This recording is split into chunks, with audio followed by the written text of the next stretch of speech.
Praise Lord. എല്ലാവർക്കും ക്രിസ്തേശുവിൻ്റെ നാമത്തിൽ വന്ദനം. ഏതെങ്കിലും ഒരു വിഷയത്തിൽ ഭാരപ്പെട്ടാണ് ഇപ്പോൾ ഇരിക്കുന്നത്. ഒരു കാര്യം ചെയ്തേ, ഒരു പേപ്പർ എടുത്ത് നിൻ്റെ ചിന്താകുലം അതിലോട്ടൊന്ന് എഴുതി വെച്ചേ. എന്നിട്ട് പറ കർത്താവിനോട്, കർത്താവേ, ഇത് ഞാൻ നിന്നെ ഏൽപ്പിക്കുക. നിൻ്റെ കരുതലിലേക്ക് ഈ വിഷയങ്ങളെയെല്ലാം ഞാനൊന്ന് റിലീസ് ചെയ്യുക. എന്നിട്ട് പറ, thank you for always being there. ദൈവമക്കളെ, ഞാൻ പറയട്ടെ, ചില പ്രാക്ടിക്കൽ ടിപ്സൊക്കെ നാം നമ്മുടെ ജീവിതത്തിൽ ചെയ്തിരിക്കണം.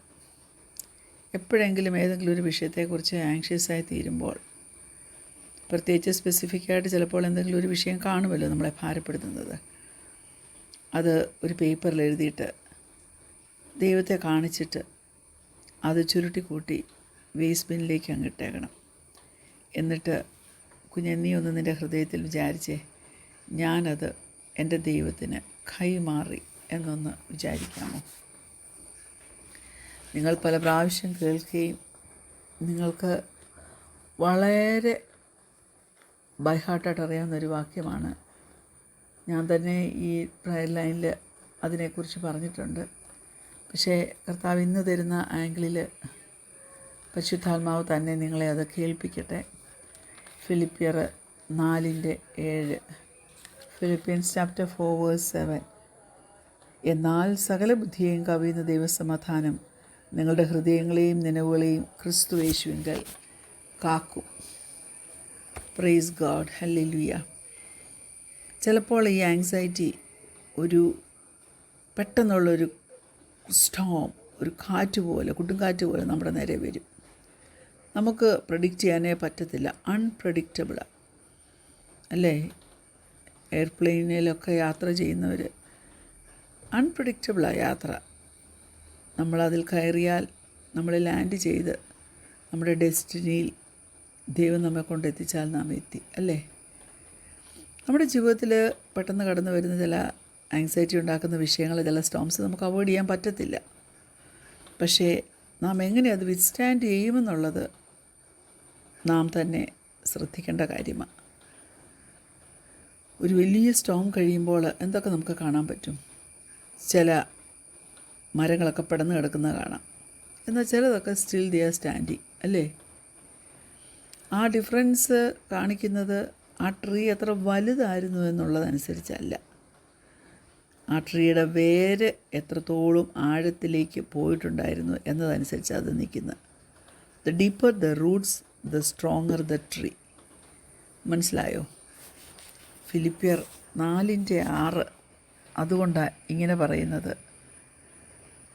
ഒന്നിനെക്കുറിച്ചും വിചാരപ്പെടരുത്, എല്ലാറ്റിലും പ്രാർത്ഥനയാലും അപേക്ഷയാലും നിങ്ങളുടെ ആവശ്യങ്ങൾ സ്തോത്രത്തോടുകൂടി ദൈവത്തോട് അറിയിക്കാത്രേ വേണ്ടത്. ആങ്സൈറ്റി വരുമ്പോൾ നമുക്ക് ആ വറീസിനെയെല്ലാം, ആ ചിന്താകുലങ്ങളെയെല്ലാം പ്രാർത്ഥനയാക്കി മാറ്റാം. അങ്ങനെ നമ്മൾ മാറ്റുമ്പോൾ സമാധാനം തരാമെന്ന് പറഞ്ഞ ദൈവം ആ വാഗ്ദത്തം നമ്മിൽ നിവർത്തിക്കും. നമ്മൾ പ്രാർത്ഥിക്കുമ്പോൾ നാം അവനോട് അടുത്ത് ചേർന്നാണ് നിൽക്കുന്നത് അല്ലേ? ദൈവത്തിൻ്റെ ഹൃദയത്തിനകത്തേക്ക് നമ്മൾ പ്രാർത്ഥിക്കുമ്പോൾ നമ്മുടെ വേരങ്ങോട്ട് ഇറങ്ങുക അല്ലേ? നമ്മൾ അവനിൽ എത്രയും ആഴത്തിൽ റൂട്ടഡായി തീരുമോ, വരുന്ന സ്റ്റോംസിനൊന്നും നമ്മെ ഷേക്ക് ചെയ്യാൻ പറ്റാതെ വരും. ദൈവത്തിൻ്റെ സ്നേഹത്തിനകത്തേക്ക് ദൈവമക്കളെ നമ്മുടെ വേരൊന്ന് ആഴത്തിൽ ഇറങ്ങട്ടെ. എന്തൊക്കെ നമ്മുടെ ജീവിതത്തിൽ വന്നാലും നമുക്ക് സ്ട്രോങ്ങായി നിൽപ്പാൻ അപ്പോൾ കഴിയണം. ഞാൻ ചോദിക്കട്ടെ, ഇപ്പോൾ ഈ സമയത്ത് നിന്നെ ബോദർ ചെയ്യുന്ന എന്തെങ്കിലും ഉണ്ടോ? Praise God. ആ വിഷയം സ്തോത്രത്തോടെ ഒന്ന് ദൈവത്തെ ഒന്ന് അറിയിച്ചേ. ഞാൻ നിങ്ങളോടിത് പറയുമ്പോൾ എന്നെ അലട്ടുന്ന 2 വിഷയം എൻ്റെ മനസ്സിലുണ്ട്. Praise God. പക്ഷെ ഞാനതെൻ്റെ ദൈവത്തിൻ്റെ കരങ്ങളിലേക്ക് ഏൽപ്പിച്ചിട്ടാണ് നിങ്ങളോടിത് പറയുന്നത്. അപ്പോൾ ഇനിയിപ്പോൾ എനിക്ക് പറയാൻ പറ്റുമോ 2 വിഷയം എൻ്റെ കയ്യിലുണ്ടെന്ന്? ഇല്ല, അതെൻ്റെ കയ്യിൽ നിന്ന് പോയി. അതിപ്പോൾ എൻ്റെ ആ ചിന്താകുലം ഇപ്പോൾ എൻ്റെ ദൈവത്തിൻ്റെ കയ്യിലാണ്. Praise God. So what you have to do is take some time to listen to what the Holy Spirit speaks to your heart. ദൈവത്തിൻ്റെ പരിശുദ്ധാത്മാവ് എന്താ നിന്നോട് സംസാരിക്കുന്ന കുഞ്ഞേ? നീ ഒന്ന് ശ്രദ്ധിച്ചേ. എന്നിട്ട് പറ, കർത്താവേ, നിൻ്റെ സമാധാനം നീ എനിക്ക് തരണമേ. ആ സമാധാനം നിലനിൽക്കുന്ന സമാധാനം ആകട്ടെ. പലപ്പോഴും ഞാൻ പറയുമല്ലോ, നമ്മൾ ഡീപ്പ് ബ്രെത്ത് പ്രാക്ടീസ് ചെയ്യണം. ഒരു 4 സെക്കൻഡ് നമ്മൾ ഇൻഹേൽ ചെയ്തേച്ച് 4 സെക്കൻഡ് ഒന്ന് പിടിച്ച് വെച്ചിട്ട് 4 സെക്കൻഡ് ഒന്ന് എക്സെയിൽ ചെയ്ത് പുറത്തോട്ട് വിട്. ദൈവത്തിൻ്റെ സമാധാനത്തെക്കുറിച്ച് ചിന്തിക്കുമ്പോൾ ദൈവത്തോട് നന്ദി പറഞ്ഞുകൊണ്ടിരിക്കും ഹൃദയത്തിൽ. അത് നമ്മുടെ ഹൃദയത്തെയും നമ്മുടെ മനസ്സിനെയും ഒക്കെ ദൈവമക്കളെ സൂക്ഷിക്കും. യെശയ്യാവ് 41:10, ഐസായ 41:10. ഞാൻ നിന്നോട് കൂടെയുണ്ട്, ഭ്രമിച്ച് നോക്കേണ്ട. ഞാൻ നിൻ്റെ ദൈവമാകുന്നു. ഞാൻ നിന്നെ ശക്തീകരിക്കും, ഞാൻ നിന്നെ സഹായിക്കും. എൻ്റെ നീതിയുള്ള വലം കൈ കൊണ്ട് ഞാൻ നിന്നെ താങ്ങും. Praise God. ഇങ്ങനെ പിള്ളേരോട് ചോദിച്ചാൽ അവർ ഇമാജിൻ ചെയ്തിട്ട് ഉള്ളതിലേക്കും ഏറ്റവും സ്ട്രോങ്ങസ്റ്റ് ഹീറോ ആരെന്ന് ചോദിച്ചാൽ കൊച്ചു പിള്ളേർ പറയും സൂപ്പർമാനാണെന്നല്ലേ. പക്ഷേ അവൻ്റെ സ്ട്രെങ്ത് അവൻ്റെ അകത്തു നിന്നാണ് പുറത്ത് വരുന്നത്. അവൻ്റെ ഇൻവിൻസിബിലിറ്റി വരുന്നത് സൂര്യൻ്റെ നേരെ അല്ലേ, സണ്ണിനോടൊക്കെ എക്സ്പോഷർ നടക്കുമ്പോഴാണ്.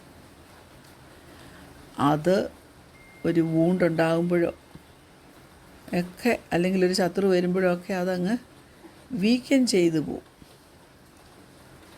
അപ്പം വീണ്ടും അത് സൺലൈറ്റിലേക്ക് പോകണം, എന്നാലേ അതിന് ശക്തി കിട്ടത്തുള്ളൂ. സൺലൈറ്റ് കിട്ടിക്കഴിയുമ്പോഴത്തേക്കിന് ആ സ്ട്രെങ്ത് അങ്ങ് റീസ്റ്റോർ ചെയ്യും. ഇൻവിൻസിബിളായിട്ട് അത് തീരുകയും ചെയ്യും. ഞാൻ പറയട്ടെ, നമ്മൾ ആങ്സൈറ്റിയോ ഫിയറോ ഒക്കെ വരുമ്പോൾ നമ്മുടെ സ്വന്തം ശക്തി കൊണ്ട് അതിനെ ഫൈറ്റ് ചെയ്യാൻ നമുക്ക് പറ്റത്തില്ല. എന്നാൽ ദൈവ സാന്നിധ്യത്തിൻ്റെ, ഗോഡ്സ് പ്രസൻസ്, അതിനെക്കുറിച്ച് നാം കോൺഷ്യസ് ആണെങ്കിൽ, ആ വിചാരത്തിൽ നാം ജീവിക്കുവാണെങ്കിൽ, പ്രാർത്ഥന, ആരാധന, ദൈവാശ്രയം, വചനവായന, ഇതിൽ കൂടിയൊക്കെ നാം അവനോട് അടുത്ത് ജീവിക്കുവാണെങ്കിൽ നമുക്ക് ദൈവത്തിൻ്റെ സൂപ്പർ നാച്ചുറൽ പവറിനാൽ നിറയപ്പെടുവാൻ പറ്റും. ദൈവത്തിൻ്റെ സാന്നിധ്യമെന്ന് പറയുന്നത് നമ്മുടെ ആത്മാവിനൊരു സൺലൈറ്റ് പോലെ. അവനെക്കുറിച്ച് പറഞ്ഞിരിക്കുന്നത് അവൻ നീതിസൂര്യനാണ് അല്ലേ. ആ സാന്നിധ്യം നമ്മളെ നിറയ്ക്കും, നമ്മെ യഥാസ്ഥാനപ്പെടുത്തും. നമുക്കൊരിക്കലും നമ്മുടെ സ്വന്തം കഴിവുകൊണ്ട് അച്ചീവ് ചെയ്യാൻ പറ്റാത്ത വഴികളിൽ കൂടി അവൻ നമ്മെ ബലപ്പെടുത്തും. അവൻ്റെ സ്നേഹത്തിൻ്റെ ആ വെളിച്ചത്തിലേക്ക് നാം കടന്നു വരുമ്പോൾ എല്ലാ ആങ്സൈറ്റിയും അതിൻ്റെ ഗ്രിപ്പ് നമ്മിൽ നിന്ന് അങ്ങ് വിടും. അതിന് പോയേ പറ്റത്തുള്ളൂ, just like A defeated enemy. കാരണം ദൈവസ്നേഹം എവിടെയുണ്ടോ അവിടെ ഭയത്തിനൊരു കാലത്തും നിൽക്കാൻ പറ്റത്തില്ല. ദൈവത്തിലെ കണ്ണുകളടച്ചിട്ട് ദൈവത്തിൻ്റെ സ്നേഹം നിൻ്റെ മേൽ സൂര്യൻ്റെ പ്രകാശരശ്മി വന്ന് വീഴുന്നത് പോലെ ഒന്ന് ഇമാജിൻ ചെയ്തേ. തീർച്ചയായിട്ടും അവൻ നിൻ്റെ ഹൃദയത്തോട് സംസാരിക്കും. അവൻ സംസാരിക്കുന്നത്, അവൻ നിന്നെ വായിക്കാൻ പ്രേരിപ്പിക്കുന്ന വേദഭാഗം എടുത്ത് വായിര്. അതിൽ കൂടി അവൻ സംസാരിക്കുന്നത് എഴുതി വെക്ക്. Praise God. എപ്പോഴെങ്കിലും ഭയപ്പെട്ടു പോകുമ്പോൾ നമ്മൾ ഓർക്കണം, അവൻ നമ്മുടെ അടുത്തുണ്ട്. എവർ പ്രസൻറ്റ് ഹെൽപ്പായിട്ട് നമ്മുടെ അടുത്തുണ്ട്. അതുകൊണ്ട് അവൻ്റെ ആ സാന്നിധ്യം അനുഭവിച്ച് അവനിൽ ആശ്രയിക്കണം. പരിശുദ്ധാത്മാവ് തീർച്ചയായിട്ടും നമ്മെ സഹായിക്കും. അതുകൊണ്ട് ഒരിക്കലും ആങ്ഷ്യസായി പോകരുത്. ദൈവത്തിൻ്റെ വചനം നിന്നെ റിമൈൻഡ് ചെയ്യുന്നത് ഒരിക്കലും മറന്നു പോവുകയും അരുത്.